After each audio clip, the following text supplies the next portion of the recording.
한국에 초코파이가 나온 때는 1974년이었는데 당시에 나올 때 가격이 50원이었다고 합니다. 저는 한 70원인가 80원 때부터 봤던 것 같은데 50원이면은 당시의 가격으로 어느 정도 가치가 있냐면은 지하철 타는 게 30원, 짜장면이 100원이었대요. 그러니까 오늘날보다 훨씬 비싼 거죠. 오늘날 짜장면 값보다 훨씬 비싼 값으로 초코파이가 나왔는데, 오리온 초코파이가, 이 오리온 초코파이가 그렇게 나왔는데도 불구하고 한국 사람들은 처음 먹어보는 거라서 막 팔리기 시작했다고 그래. 아마 다 경험하셨고 아시겠지만, 저야 뭐 한참 뒤에 경험한 사람이지만, 그런데 그게 계속 매출이 올라가서 그냥 대한민국의 국민 과자가 됐잖아요, 초코파이가. 그렇게 쭉 가다가 80년대에 들어와서 롯데에서 우리도 만든다 하고 만든 거예요. 이름이 똑같아요, 초코파이. 제가 여기 지금 갖고 온 거는 사진 중에는 크라운도 있고, 근데 원래 해태도 원래 만들었다고 하고, 그런데 해태는 나중에 이제 그만하고 다른 걸 만들었죠. 근데 일단 이 롯데에서 저거를 따라 만들기 시작했을 때 오리온 제과, 당시 동양 제과였는데 소송을 했어요. 아쭈 이거 봐라 하면서 초코파이 이름을 함부로 써? 이렇게 하면서 했는데 졌어요. 아마 로비를 잘했는지. 그 내용이 뭐냐면 초코파이라는 거는 고유명사가 아니다. 너희가 쓰는 브랜드가 될 수 없다. 브랜드 이름이. 그것은 오히려 일반 사람이 다 쓸 수 있는 거다. 이렇게 정의를 했어요. 초코파이라는 이름은 빵 과자에 마시멜로우를 넣고 초콜릿을 바른 과자류를 뜻하는 보통 명사다. 이렇게 말을 하면서 롯데 편을 들어줬어요. 오리온이 아주 큰 상심을 했어요. 매출도 떨어지기 시작하고, 물론 상대가 되지 않았죠, 롯데하고 오리온은. 그래서 먹어본 사람들은 그렇잖아요. 아유, 역시 오리온이 최고야. 이렇게 경험을 하셨죠. 이 초콜릿 두께가 다르잖아요. 이미 달라요. 냄새부터 다른. 그럼에도 불구하고 이렇게 좀 변두리 지역에는 다 롯데가 들어가는 거예요. 그러니까 롯데가 점점점 시장을 장악하기 시작하니까 오리온이 이 문제 때문에 힘들어 하다가 이제 이런 고민을 한 거예요. 이거를 우리 초코파이가 더 맛있어요라고 말하는 것보다는 좀 다른 전략을 세워보자라고 이제 그 안에 전략팀이 고민을 한 거예요. 그 내용이 뭐냐면 바로 정입니다. 정. 우리 한국 사람들의 정서만 쓰는, 영어에는 없는 단어, 이 정이라는 단어를 사용하자. 왜 그러냐면은 이 초코파이는 혼자 먹기에는 많잖아요. 한 박스를 사면 누군가 나눠줘야 되니까 나눈다는 의미로 해서 한국인의 정서를 끌어들이자. 그래서 새로운 마케팅 전략을 세워서 정이라는 단어를 딱 갖다 붙인 거예요. 그게 89년부터 붙였다고 그래요. 그러니까 여기 지금 나와 있는 대로 오리온 초코파이에만 정이라는 단어가 딱 들어가 있죠. 이렇게 딱 크게 들어가 있어요. 초코파이보다 더 커요, 글씨가. 그래서 딱 보면 저거 오리온이다 이렇게 알 수 있게 만들어 놓고 사람들의 마음을 자극했는데 이게 작용을 한 거예요. 그래서 지금까지 오리온 초코파이가 한국을 장악하고 있고, 초코파이 업계에선 최고고 여전히, 그리고 러시아로 수출도 하고 동남아로 이렇게 수출하는 대한민국을 나타내는 그런 국민 과자로서의 자리를 여전히 점하고 있다 이거죠. 그래서 이 마케팅 전략이 성공했다라고 이제 평가를 하는데요. 그러니까 초코파이가 다 초코파이가 아니다. 아무리 윽박지른다고 해도, 우리 게 진짜라고 해도 사람들은 거기 별로 처음엔 그래요? 이렇게 하다가도 또 먹어본 사람은 그래도 오리온이 최고야 이렇게 말하다 할지라도 정작 롯데가 있으면 롯데를 사게 되는 상황이 맞아요. 그렇죠?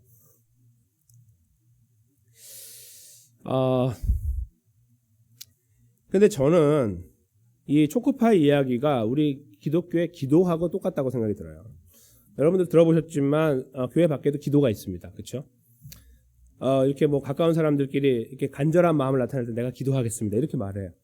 누구한테 기도하죠? 왜 이렇게 물어보고 싶어요. 그렇죠? 도대체 누구한테 기도하는 거야? 예를 들어 종교가 없는 사람은 도대체 누구한테 기도하냐라고 우리가 물어보고 싶죠. 다른 종교가 있는 사람들은 다른 종교에 가지고 있는 신적인 존재나 신을 향해서 기도한다고 말을 할 거예요. 그렇죠? 근데 우리는 기도라는 단어는 기독교의 용어라고 말할 수 없어요. 다 쓰고 있으니까. 그렇죠? 초코파이가 국민 모두가 쓸 수 있는 것처럼 어떤 회사가 쓸 수 있는 거하고 똑같은 거예요. 그러니까 그것을 진짜가 구별할 수 있는 것은 대상과 누구를 향해 하고 있느냐 첫 번째고, 둘째는 내용이에요. 그걸로 구별할 수밖에 없습니다. 그렇죠? 우리가 기독교가 진짜라고 우리가 말하는 건 우리 안의 이야기입니다.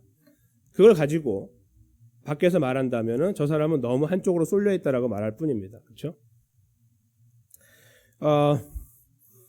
첫째로는요, 저희가 대상을 놓고 본다면 우리가 가지고 있는 대상, 기도의 대상은 누구입니까? 기독교 신앙 안에서, 이 기독교 믿음 안에서 가지고 있는 기도의 대상은 하나님 아버지입니다. 정확하게 말하면 성삼위 하나님이고, 하나님 아버지가 기도의 대상이에요. 천지를 만드셨기 때문에 이 세상을 만들고 주관하는 분이니까, 가장 높으니까 그분을 향해 기도한다라는 우리의 논리가 있어요. 그렇죠? 우리는 그걸 논리로 갖고 있는 것이 아니라 믿음으로 갖고 있습니다. 머리가 이해되기 때문이 아니라 믿음으로 하나님이 주셨기 때문에 그걸 받아들이고 있는 사람들이에요. 그래서 우리는 하나님을 향해서 기도합니다. 다른 분들이 다른 종교에서 나는 누구를 향해 기도한다라고 말할 때 그 말을 우리가 받아들이지 못해요. 그렇죠? 우리 믿음 안에서 볼 땐 그건 거짓말이기 때문에, 잘못됐기 때문이라는 거예요. 그러니까 그분들은 그분들 나름대로 또 기도한단 말이에요. 그래서 기도는 우리 것이 맞다라고 말할 수 있는 것은 대상으로 정할 수는 있으나 미약해요. 그렇죠? 왜냐하면 다 그렇게 주장하니까. 그런데요, 내용을 보면 달라집니다. 기독교의 기도를 보십시오. 어떤 종교에서 흉내내지 못하는 것이 기도의 내용 속에 담겨 있어요. 저희가 지난 3일 동안 큰 기도, 작은 기도에 대해서 말씀을 나누었어요. 아마 다 기억하시겠지만 저희가 기도하는 기도의 방향은요, 이 땅에 있는 것들과 우리 삶의 부귀영화가 아니에요. 우리가 그렇게 기도한다 할지라도 그건 잘못된 기도이지만, 우리가 또 그렇게 그 기도를 할 수밖에 없는 존재이기도 하지만 실제로 방향은 그게 아니라는 거예요. 우리가 갖고 있는 기도의 내용은 그래요. 모든 다른 종교와 일반적인 사람들의 기도의 내용은요, 잘 돼야 돼요. 이 땅에서 어떤 일을 만났을 때 그것을 잘 극복해야 되고 이걸 이겨야만 돼요. 그에 대한 간절한 소망을 기도라고 표현해서 말하고, 또 그 본인들이 믿고 있는 대상을 향해서 그것을 간구합니다. 기독교가 잘못 그 희석이 됐기 때문에 그 내용을 그대로 가지고 와서 기도하고 있을 뿐이에요. 성경은 절대로 그렇게 우리들에게 방향을 잡아주지 않아요. 저희가 특별히 어제 말씀을 나눌 때 작은 기도, 우리의 필요를 기도하지 말라는 것이 아니고 기도해야 된다라고 말씀드렸죠. 다 기도해야 됩니다. 그러나 그 기도를 통해서 가야 될 걸음이 따로 있는 거예요. 하나님 백성의 걸음, 구원받은 사람의 걸음, 또 구원을 나누어 나가는 걸음이라는 것을 저희가 이미 말씀을 통해서 확인을 했습니다. 오늘은요, 세밀한 기도라는 제목으로 말씀을 준비했어요. 이제 크고 작은 것 떠나서 더 깊이 들어가는 기도의 내용을 보자는 거죠. 어떻게, 어느 내용으로, 어떤 방향으로 기도를 해야 되는지. 제가 그 부분을 말씀 속에서 찾아보려고 하는데요. 사도 바울이 로마 감옥에 들어가서 있다가 순교를 했는데요. 그 마지막 시간을 지나갈 때 서신서를 쓰게 돼요. 본인이 쓰려고 하는 게 아니고 하나님의 영감으로, 하나님의 의지대로 쓰게 되죠. 그 중에 하나가 골로새서, 오늘 저희가 읽은 말씀인데요. 골로새는 아시아에 있는, 그러니까 지금으로 보면 터키 지역이지만, 터키 남부이지만 그 지역에 있는 골로새라는 곳에 교회를 향해서 이 편지를 쓴 거예요. 어떻게 우리들의 믿음을 점검하고 하나님의 사람으로 살아야 할 것인가 하는 것이 내용이에요. 하나님은 그를 통해서 이 골로새서 3장 16절에서 하나님 말씀에 무게를 두고 살아가야 된다라고 말씀하셨습니다. 그러니까 골로새서 3장 16절이에요. 거기 보면 우리들의 삶은 하나님 말씀에 무게를 두고 있어야 되고, 그 무게 위에서 그만큼 가치를 두고 시간을 두고 노력을 두고 의지하고 살아가야 된다라는 말씀을 주십니다. 근데 그걸 뛰어넘어서요, 오늘 본문은 이제 기도에 대해서 말씀하고 있는 거예요. 이 골로새서 마지막 장인데요. 이 기도의 내용, 기도를 하라고 말씀하시는 내용을 보면 항상 기도하라고 말씀하시고 2절에 그 다음에 감사함으로 기도하라고 말합니다. 이걸 합하면 항상 기도하되 감사함으로 기도하라. 감사함으로 기도하는 내용에 대해서 저희가 그냥 무조건 감사를 찾아서 기도하라 이런 말씀처럼 생각할 수 있잖아요. 그런데 사실은 그런 말씀이라기보다는 기도의 본질을 알고 있는 사람들은 이 말이 무슨 말인지 알아요.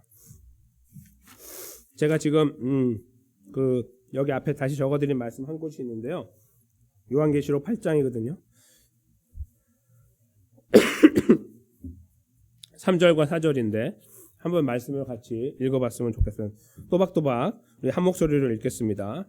또 다른 천사가 와서 제단 곁에 서서 금 향로를 가지고 많은 향을 받았으니 이는 모든 성도의 기도들과 합하여 보좌 앞 금단에 드리고자 함이라. 향연이 성도의 기도와 함께 천사의 손으로부터 하나님 앞으로 올라가는지라. 아멘. 사도 요한이 그 환상 가운데 본 천국 그 안에서 이루어지는 과정을 낱낱이 기록하고 있는 부분 중에 기도의 내용이 나와요. 우리가 드리는 기도 보이지 않아요. 저희가 믿음으로 바라볼 때 하나님께 드려서 분명히 하나님께 올라가고 저희가 상달이라는 말을 쓰잖아요. 그게 쓰는 그 기도가 우리의 기도예요. 그리스도인이 드리는. 근데 그 기도를 드릴 수 있다는 자체가 놀라운 일이죠. 그렇죠? 그 기도 그리스도인이니까 무조건 다 드릴 수 있다는 특권을 갖고 있으니 별로 이렇게 대단해 보이지 않을 수 있으나 이 내용을 한번 보세요. 여기에서 이거를 이렇게 눈으로 볼 수 있게 비디오처럼 만들어서 쓰고 있는 건데 향로에 담아서 하나님께 올려드리는 향과 같아요. 실제로 그 요한계시록 같은 책의 5장 8절에 보면 그 기도들이 성도들의 기도들이 뭐냐면 바로 향이라고 쓰고 있어요. 향. 하나님께 우리가 드리는 이 기도가 향처럼 드려지게 된다는 거예요. 이게 놀라운 일 아닌가요? 저희가 때로는 사악하게 기도할 때도 있고 저희가 때로는 우리의 욕심을 위해 기도할 때도 있어요. 다른 종교에서 갖고 있는 똑같은 마음으로 기도하는 경우도 있고 그리고 방향을 찾지 못한 일반 사람들이 기도하는 것처럼 기도할 수도 있어요. 그런데도 불구하고 우리는 예수 그리스도의 이름으로 기도를 마칠 때에 하나님께서는 그 약속 그대로 그것을 향처럼 받으시는 거예요. 물론 그것을 가지고 역사하시는 방법은 하나님의 뜻 안에서 이루어지지만 그 방향은 그렇다는 것입니다. 생각을 해보십시오. 우리들의 말이 얼마나 귀하길래 이렇게 향처럼 하나님 앞에 드려지고 있냐 하는 겁니다. 하나하나 저희가 그런 말 쓰잖아요. 땅에 떨어지지 않는다? 절대로 떨어지지 않아요. 예수님의 이름으로. 우리 때문이 아니라 예수님 때문이에요. 그렇죠? 그 예수님의 이름 때문에 하나님이 들으신다는 거예요. 그 사실을 생각하면 기도하는 자체가 특권이고 은혜이고 감사해요. 그냥 생각만 해도 내가 기도할 수 있다는 자체가 감사가 되는 거예요. 이 이유 때문에 사도 바울은 여기에서 감사함으로 깨어있으라고 말하는 거예요. 그냥 상황을 놓고 항상 어떻게든 감사를 찾아 기도해라. 그런 의미도 있겠죠. 그러나 실제로 더 깊이 들어가면 그거보다는 원래 우리가 기도할 수 없는 존재들이고 우리의 기도는 일반 사람들의 기도처럼 그냥 밖으로 던져져서 땅에 다 떨어져야 되는 그런 기도일 수밖에 없는데 우리가 창조주 하나님을 향해서 기도할 수 있게 됐고 그 기도를 들을 때 하나님이 이렇게 들으신다는 사실을 생각할 때 오는 감격과 감사라는 거예요. 우리가 한마디 드리는 것은 절대로 그냥 없어지는 것이 아니에요. 내가 이렇게 작은 기도를 드렸을 때 이것이 어떤 효과가 있을까? 그것은 우리들의 인간적인 매우 편협하고 작은 생각에 불과하다는 거예요. 하나님은 그렇게 말씀하지도 않으시고 생각하지도 않으시는 거죠. 그래서 그런 기도를 드리는 존재로서 골로새 성도들한테 말하는 것은 그러니 감사함으로 깨어서 기도하라고 당부를 하고 있는 거예요. 근데 그 내용을 한번 볼까요? 세밀한 기도의 내용인데요. 오늘 3절 말씀을 보시면 그 여기서 또한이라는 말은요. at the same time이에요. 영어로. 동시에 그런 말이에요. 그러니까 또 다른 이야기가 아니라 그 흐름 속에 있다는 말이에요. 내용은 뭐냐 하면 이런 말이죠. 우리를 위하여 기도하되 하나님이 전도할 문을 우리에게 열어주사 그리스도의 비밀을 말하게 하시기를 구하라. 내가 이것을 인하여 매임을 당했다. 지금 사도 바울은 로마 감옥에 있습니다. 그러니까 사람들한테 이렇게 말을 할 때 어필이 되지 않아요. 예수님을 잘 전하고 복음을 전한 어떤 그 선봉에 서 있는 사람이지만 삶으로는 사람들에게 증명해내기가 어려워요. 아, 예수님 믿는다고 하더니 감옥에 들어가 있네? 이렇게 되는 거죠. 이해하지 못하는 사람들에게는. 그럼 뭐 예수님 뭐하러 믿어? 감옥에나 들어가고. 이렇게 생각하는 거죠. 근데 사도 바울은 그것을 절대 두려워하거나 부끄러워하지 않았어요. 그래서 항상 여기 이렇게 서신서를 보면 내가 여기 이렇게 메인바 되어 있다 하는 것을 자랑스럽게 이야기해요. 그건 나 때문이 아니라 예수님 때문이다. 그리고 우리는 그것 때문에 살아가고 있다라고 자랑스럽게 말을 하고 있다는 거. 오늘도 그 말씀을 하는 거예요. 하나님을 통해 그 영감을 통해서. 내가 이것을 인하여 매임을 당했다. 바로 매임당한 바로 그 복음을 계속해서 전할 수 있도록 그리스도의 비밀을 전할 수 있도록 해달라. 그렇게 기도해달라고 당부하고 있는 거예요. 그렇게 하신다면, 하나님이 들으신다면 내가 마땅히 할 말로 이 비밀을 나타내리라. 이렇게 마지막 절을 마무리하고 있습니다.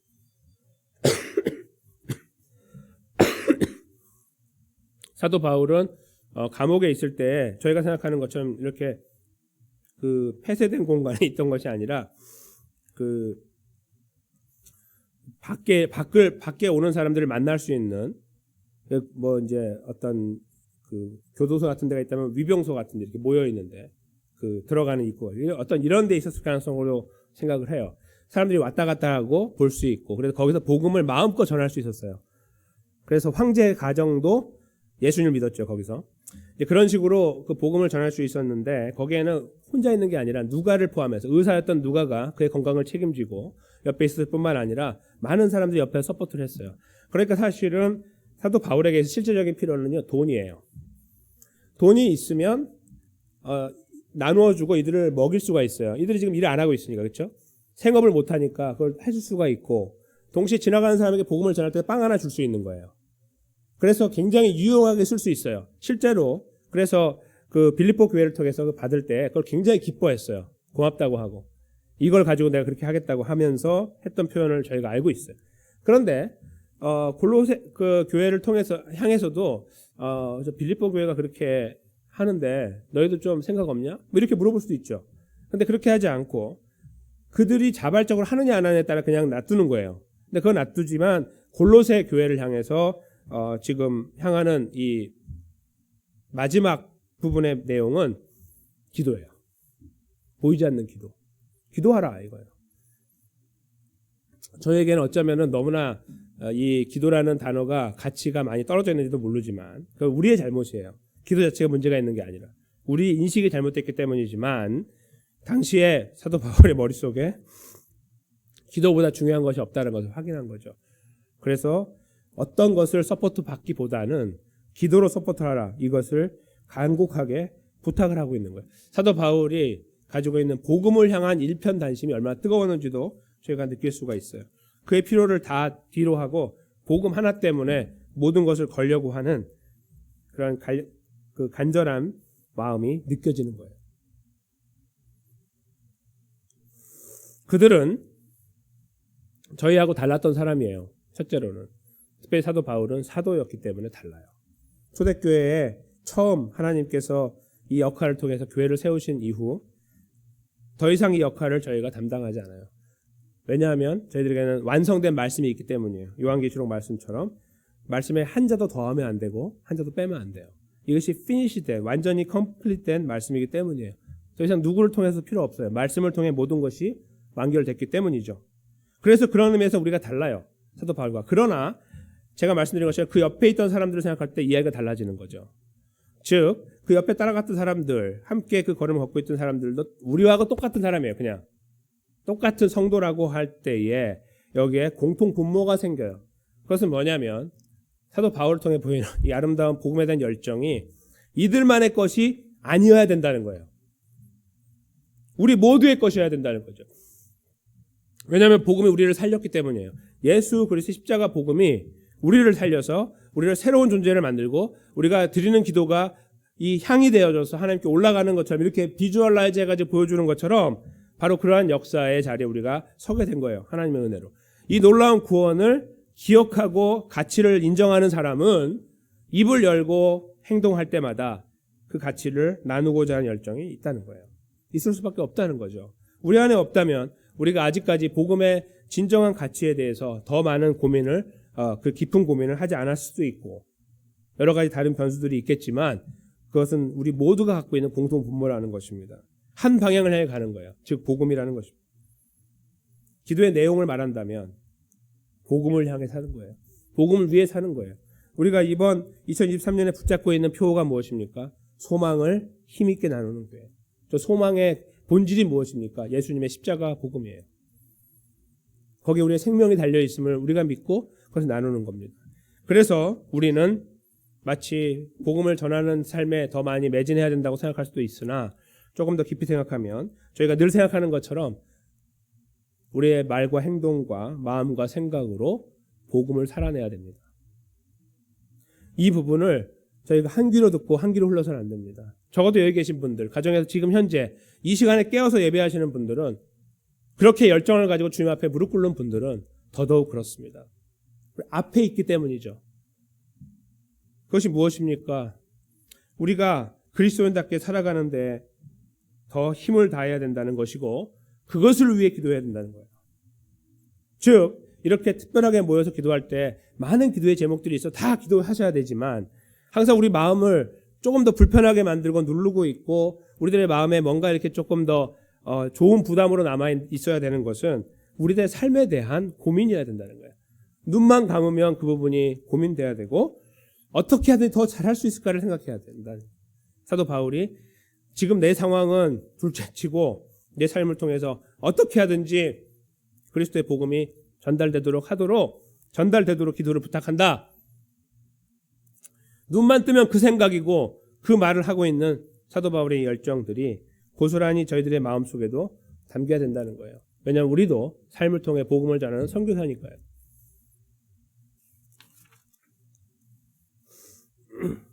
우리에게 기도의 능력을 허락하시고 그 특권을 주신 하나님을 다시 한번 저희가 바라봤으면 좋겠습니다. 그리고 기도할 때 우리의 기도의 내용들도 우리의 하나님의 나라라는 큰 그림과 하나님의 의를 구하는 기도 함께 드리고, 더 나아가서 우리의 필요들을 남김없이 우리의 하루하루 먹는 빵을 기도하라고 하신 예수님 말씀처럼 그 모든 필요들을 다 남김없이 하나님 앞에 아뢰일 뿐만 아니라 그 사랑하는 사람들의 영혼의 문제를 기도 속에 늘 담아낼 수 있는, 살려주세요, 일으켜주세요, 다시 회복해주세요, 세상에서 성공하게 해주세요, 잘나가게 해주세요, 더 많이 벌게 해주세요가 아니라 그거보다 먼저 이거 해주세요, 이거 해주세요, 영혼의 문제를 붙잡아 주세요를 기도해 나가면서 마지막으로 더 세밀하게 기도한다면, 하나님, 나 자신과 함께 걷는 우리 모두가 삶을 통해 소망을 나누어야 되는 하나님 백성임을 이해하고, 그래서 그 위에 서서 주님을 의지하면서 이 걸음을 잘 걷게 해달라고 기도하는 그런 자리에 서는 것이 우리 기도의 정석이 되는 것이고, 우리가 특별히 올 한 해 동안 품고 나가야 되는 기도의 방향이라고 저는 분명하게 믿습니다. 여기 계신 모든 분들께서 오늘 기도의 시간을 가질 때 특별히 이 부분에 대하여, 이 세밀한 기도의 내용에 대하여 다시 한번 깊이 묵상할 수 있는 기회가 있으면 좋겠습니다. 우리들의 말과 행동과 마음과 생각으로 우리의 소망이 되어주시고 지금도 소망이시며 앞으로 소망이 되시는 예수 그리스도를 잔잔하게 그러나 끊임없이 그 바뀌어지고 변화되고 새로운 삶의 모습으로 우리 가족과 또 친척과 가까운 사람들과 더 나아가 우리 시온장로교회 모든 식구들과 함께 나누어 나가는 그런 자리에 이 기도의 능력을 통해, 기도의 인도하심을 통해, 기도의 과정을 통해 아름답게 세워져 나가게 되시기를 주님의 이름으로 간절히 축원합니다.